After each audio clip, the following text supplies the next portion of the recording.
I'd like to tell you about the strangest secret in the world. Not long ago, Albert Schweitzer, the great doctor and Nobel Prize winner, was being interviewed in London, and a reporter asked him, "Doctor, what's wrong with men today?" The great doctor was silent a moment, and then he said, "Men simply don't think." And it's about this that I want to talk with you. We live today in a golden age. This is an era that man has looked forward, dreamed of, and worked toward for thousands of years. But since it's here, we pretty well take it for granted. We in America are particularly fortunate to live in the richest land that ever existed on the face of the earth, a land of abundant opportunity for everyone. But do you know what happens? Let's take 100 men who start even at the age of 25. Do you have any idea what will happen to those men by the time they're 65? These 100 men who all start even at the age of 25 believe they're going to be successful. If you asked any one of these men if he wanted to be a success, he'd tell you that he did. And you'd notice that he was eager toward life, that there was a certain sparkle to his eye, an erectness to his carriage, and life seemed like a pretty interesting adventure to him. But by the time they're 65, 1 will be rich, 4 will be financially independent, 5 will still be working, 54 will be broke. Now think a moment. Out of the 100, only 5 make the grade. Why do so many fail? What has happened to the sparkle that was there when they were 25? What's become of the dreams, the hopes, the plans? And why is there such a large disparity between what these men intended to do and what they actually accomplished? When we say about 5% achieve success, we have to define success. And here's the definition. Success is the progressive realization of a worthy ideal. If a man is working toward a predetermined goal and knows where he's going, that man is a success. If he's not doing that, he's a failure. Success is the progressive realization of a worthy ideal. Rollo May, the distinguished psychiatrist, wrote a wonderful book called Man's Search for Himself. And in this book he says, "The opposite of courage in our society is not cowardice, it is conformity." And there you have the trouble today. It's conformity. People acting like everyone else, without knowing why, without knowing where they're going. Now think of it. In America right now, there are over 14 million people 65 years of age and over, and about 13 million of these 14 million are broke. They're dependent on someone else for life's necessities. Now, we learn to read by the time we're 7. We learn to make a living by the time we're 25. Usually, by that time, we're not only making a living, we're supporting a family. And yet, by the time we're 65, we haven't learned how to become financially independent in the richest land that has ever been known. Why? We conform. And the trouble is that we're acting like the wrong percentage group, the 95% who don't succeed. Now, why do these people conform? Well, they don't know, really. These people believe that their lives are shaped by circumstances, by things that happen to them, by exterior forces. They're outer-directed people. A survey was made one time that covered a lot of men, working men, and these men were asked this question: why do you work? Why do you get up in the morning? 19 out of 20 had no idea. If you ask them, they'll say, everyone goes to work in the morning. And that's the reason they do it, because everyone else is doing it. Now let's get back to our definition of success. Who succeeds? The only man who succeeds is the man who is progressively realizing a worthy ideal. He's the man who says, I'm going to become this, and then begins to work toward that goal. I'll tell you who the successful people are. A success is the school teacher who's teaching school because that's what she wanted to do. The success is the woman who's a wife and mother because she wanted to become a wife and mother and is doing a good job of it. The success is the man who runs the corner gas station because that's what he wanted to do. The success is the successful salesman who wants to become a top-notch salesman and grow and build with his organization. A success is anyone who is doing deliberately a predetermined job because that's what he decided to do deliberately. But only 1 out of 20 does that. That's why today there isn't really any competition, unless we make it for ourselves. Instead of competing, all we have to do is create. Now, for 20 years, I looked for the key which would determine what would happen to a human being. Was there a key, I wanted to know, which would make the future a promise that we could foretell to a large extent? Was there a key that would guarantee a person's becoming successful if he only knew about it and knew how to use it? Well, there is such a key, and I've found it. Have you ever wondered why so many men work so hard and honestly without ever achieving anything in particular, and others don't seem to work hard and yet seem to get everything? They have the magic touch. You've heard them say that about someone. Everything he touches turns to gold. And have you ever noticed that a man who becomes successful tends to continue to become successful, and on the other hand, have you noticed how a man who is a failure tends to continue to fail? It's because of goals. Some of us have them, some don't. People with goals succeed because they know where they're going. Now think of a ship leaving a harbor, and think of it with the complete voyage mapped out and planned. The captain and crew know exactly where it's going and how long it will take. It has a definite goal. 9,999 times out of 10,000 it will get to where it started out to get. Now let's take another ship, just like the first, only let's not put a crew on it, or a captain at the helm. Let's give it no aiming point, no goal, no destination. We just start the engines and let it go. I think you'll agree with me that if it gets out of the harbor at all, it will either sink or wind up on some deserted beach a derelict. It can't go any place because it has no destination and no guidance. It's the same with a human being. Take the salesman, for example. There is no other person in the world today with the future of a good salesman. Selling is the world's highest paid profession, if we're good at it and if we know where we're going. Every company needs top-notch salesmen, and they reward those men. The sky is the limit for them. But how many can you find? Someone once said, the human race is fixed, not to prevent the strong from winning, but to prevent the weak from losing. The American economy today can be likened to a convoy in time of war. The entire economy is slowed down to protect its weakest link, just as the convoy had to go at the speed that would permit its slowest vessel to remain in formation. That's why it's so easy to make a living today. It takes no particular brains or talent to make a living and support a family today. So we have a plateau of so-called security, if that's what a person's looking for. But we do have to decide how high above this plateau we want to aim for. Now let's get back to the strangest secret in the world, the story that I wanted to tell you today. Why do men with goals succeed in life, and men without them fail? Well, let me tell you something which, if you really understand it, will alter your life immediately. If you understand completely what I'm going to tell you from this moment on, your life will never be the same again. You'll suddenly find that good luck just seems to be attracted to you.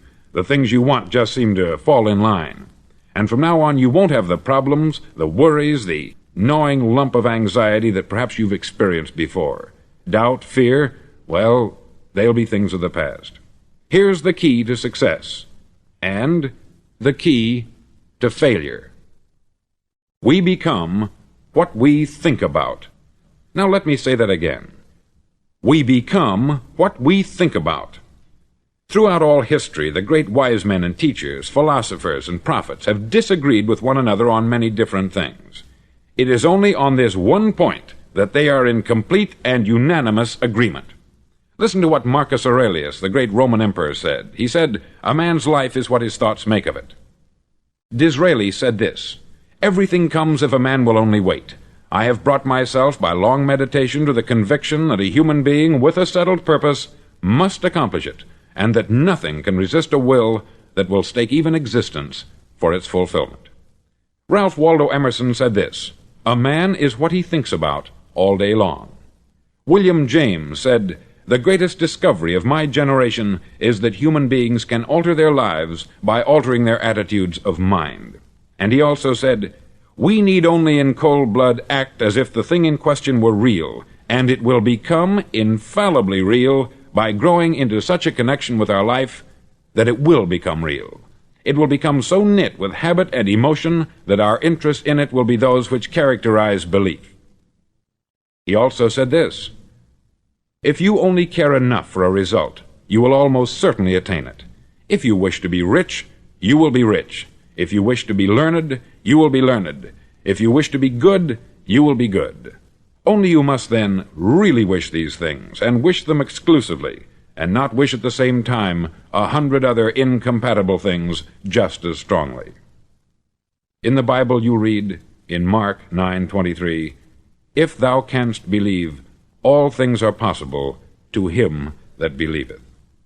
Dr. Norman Vincent Peale said this, "This is one of the greatest laws in the universe. Fervently do I wish I had discovered it as a very young man. It dawned upon me much later in life, and I've found it to be one of the greatest, if not my greatest discovery, outside of my relationship to God. And the great law, briefly and simply stated, is that if you think in negative terms, you'll get negative results. If you think in positive terms, you will achieve positive results. That is the simple fact which is at the basis of an astonishing law of prosperity and success. In 3 words, believe and succeed. William Shakespeare put it this way: "Our doubts are traitors, and make us lose the good we oft might win, by fearing to attempt." George Bernard Shaw said, "People are always blaming their circumstances for what they are. I don't believe in circumstances. The people who get on in this world are the people who get up and look for the circumstances they want, and if they can't find them, make them."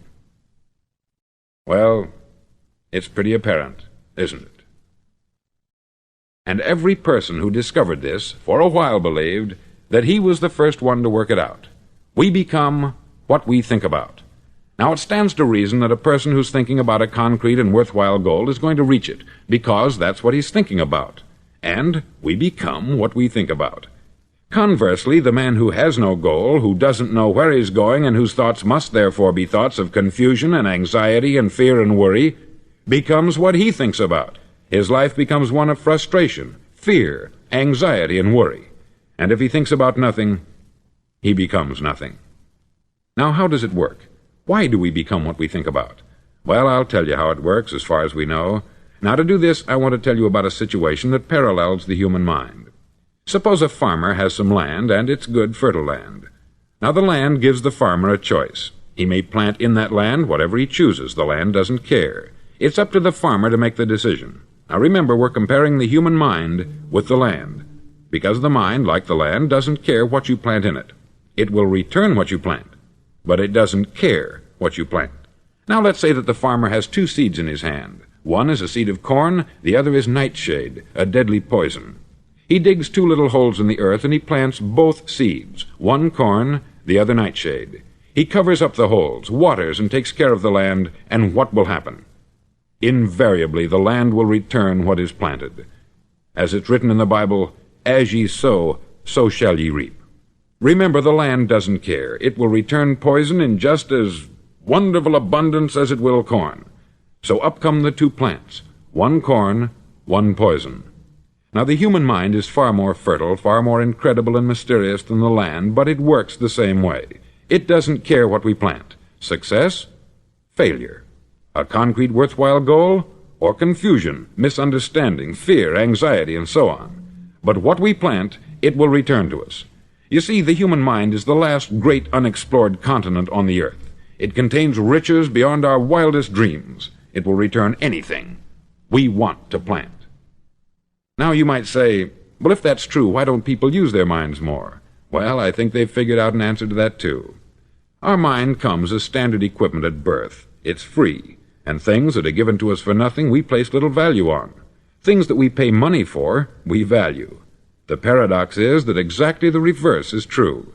Everything that's really worthwhile in life came to us free. Our mind, our soul, our body, our hopes, our dreams, our ambitions, our intelligence, our love of family and children and friends. All these priceless possessions are free, but the things that cost us money are actually very cheap and can be replaced at any time. A good man can be completely wiped out and make another fortune. He can do that several times. Even if our home burns down, we can rebuild it, but the things we got for nothing, we can never replace. The human mind isn't used merely because we take it for granted. Familiarity breeds contempt. It can do any kind of job we assign to it, but generally speaking, we use it for little jobs instead of big, important ones. Universities have proved that most of us are operating on about 10% of our abilities. Decide now, what is it you want? Plant your goal in your mind. It's the most important decision you'll ever make in your entire life. Do you want to be an outstanding salesman, a better worker at your particular job? Do you want to go places in your company, in your community? All you've got to do is plant that seed in your mind. Care for it. Work steadily toward your goal, and it will become a reality. It not only will, there's no way that it cannot. You see, that is a law, like the laws of Sir Isaac Newton, the laws of gravity. If you get on top of a building and jump off, you'll always go down. You'll never go up. And it's the same with all the other laws of nature. They always work. They're inflexible. Think about your goal in a relaxed, positive way. Picture yourself in your mind's eye as having already achieved this goal. See yourself doing the things you will be doing when you've reached your goal. Ours has been called the phenobarbital age, the age of ulcers and nervous breakdowns. At a time when medical research has raised us to a new plateau of good health and longevity, far too many of us worry ourselves into an early grave trying to cope with things in our own little personal ways, without learning a few great laws that will take care of everything for us. These things we bring on ourselves through our habitual way of thinking. Every one of us is the sum total of his own thoughts. He is where he is because that is exactly where he really wants to be, whether he'll admit that or not. Each of us must live off the fruit of his thoughts in the future, because what you think today and tomorrow, next month and next year, will mold your life and determine your future. You're guided by your mind. I remember one time I was driving through Arizona and I saw one of those giant earth-moving machines roaring along the road at about 35 miles an hour with what looked like 20 tons of dirt in it, a tremendous, incredible machine, and there was a little man perched way up on top with the wheel in his hands guiding it. And as I drove along, I was struck by the similarity of that machine to the human mind. Just suppose you're sitting at the controls of such a vast source of energy. Are you going to sit back and fold your arms and let it run itself into a ditch? Or are you going to keep both hands firmly on the wheel and control and direct this power to a specific, worthwhile purpose? It's up to you. You're in the driver's seat. You see, the very law that gives us success is a two-edged sword. We must control our thinking. The same rule that can lead a man to a life of success, wealth, happiness, and all the things he's ever dreamed of for himself and his family, that very same law can lead him into the gutter. It's all in how he uses it, for good or for bad. This is the strangest secret in the world. Now, why do I say it's strange, and why do I call it a secret? Actually, it isn't a secret at all. It was first promulgated by some of the earliest wise men, and it appears again and again throughout the Bible. But very few people have learned it, understand it. That's why it's strange, and why, for some equally strange reason, it virtually remains a secret. I believe that you could go out and walk down the main street of your town and ask one man after another what the secret of success is, and you probably wouldn't run into one man in a month who could tell you. Now, this information is enormously valuable to us, if we really understand it and apply it. It's valuable to us not only for our own lives, but the lives of those around us, our family, employees, associates, and friends. Life should be an exciting adventure. It should never be a bore. A man should live fully, be alive. He should be glad to get out of bed in the morning. He should be doing a job he likes to do because he does it well. One time I heard Grove Patterson make a speech, the editor-in-chief of the Toledo Daily Blade, and as he concluded his speech, he said something that I've never forgotten. He said something like this: "My years in the newspaper business have convinced me of several things, among them that people are basically good, and that we came from someplace, and we're going someplace. So we should make our time here an exciting adventure. The architect of the universe didn't build a stairway leading nowhere." And the greatest teacher of all, the carpenter from the plains of Galilee, gave us the secret time and time again. "As ye believe, so shall it be done unto you."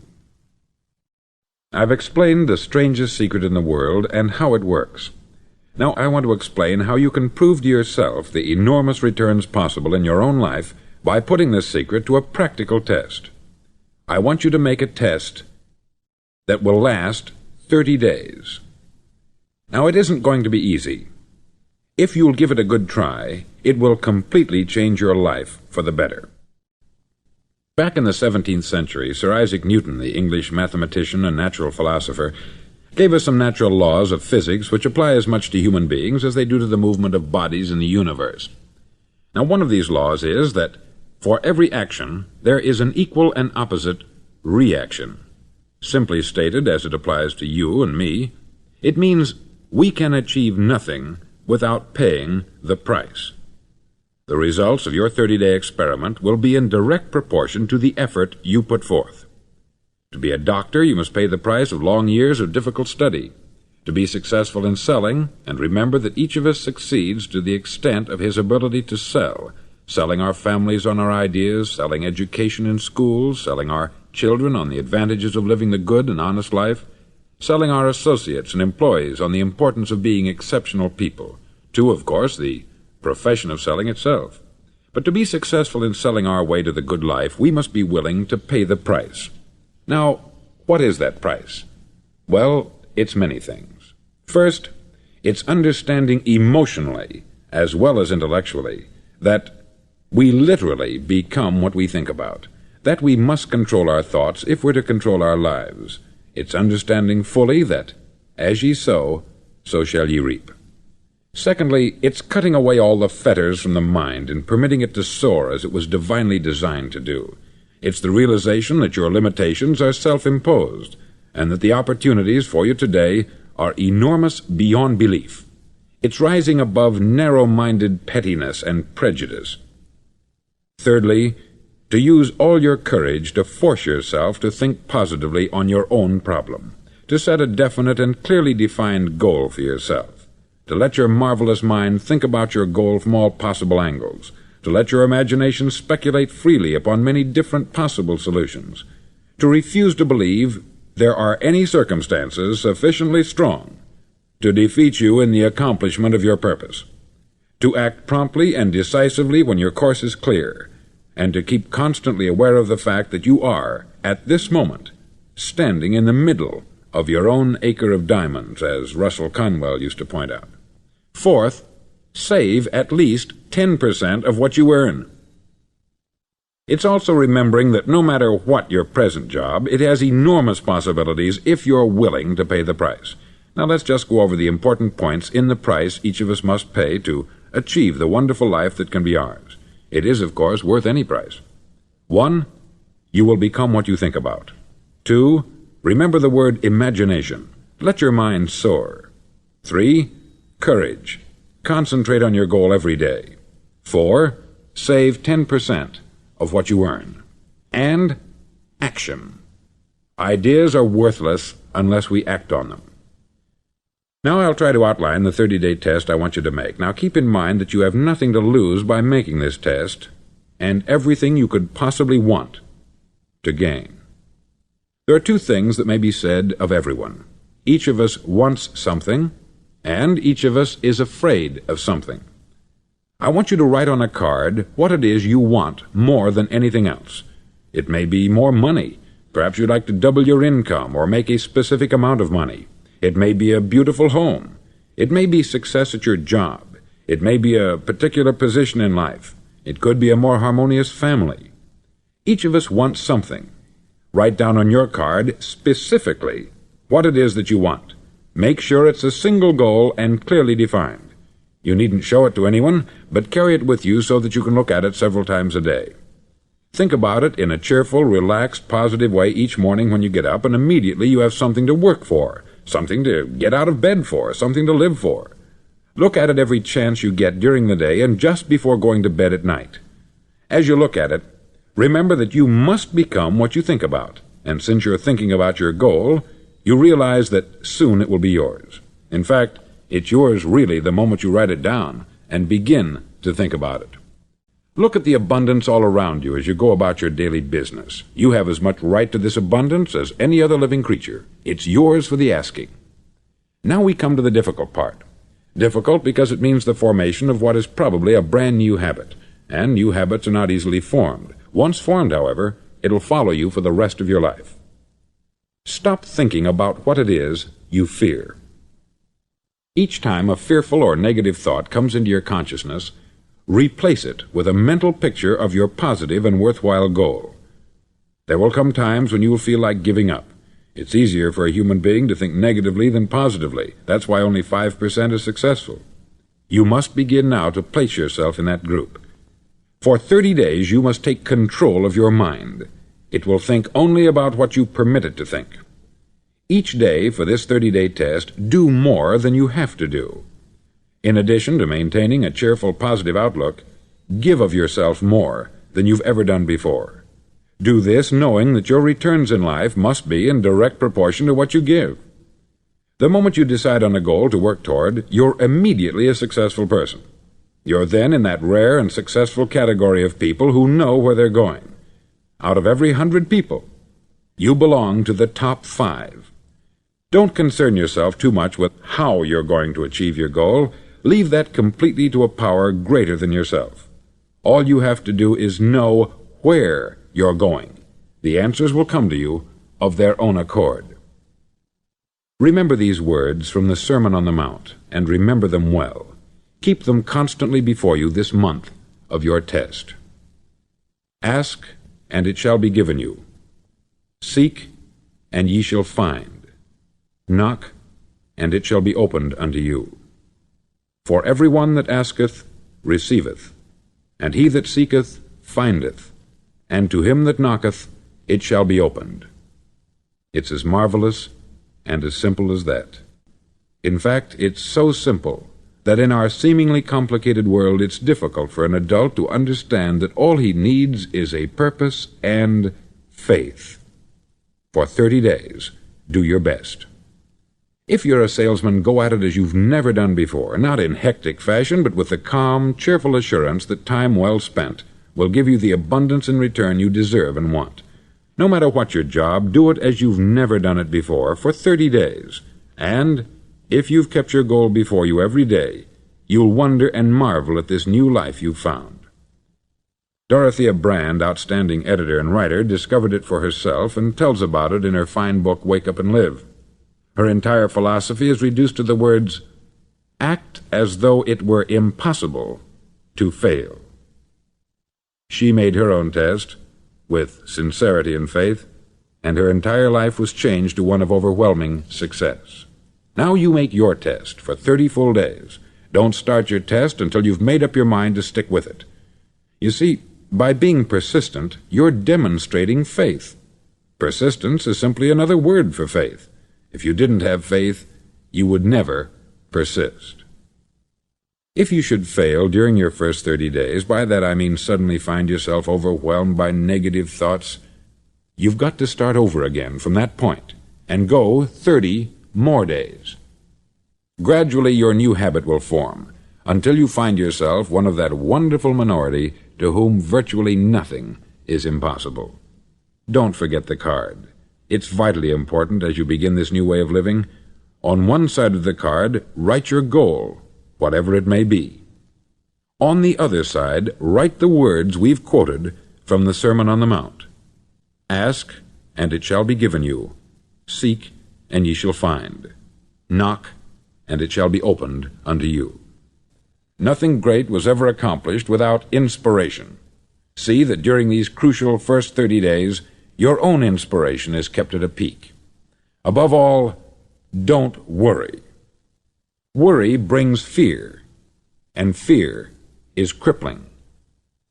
The only thing that can cause you to worry during your test is trying to do it all yourself.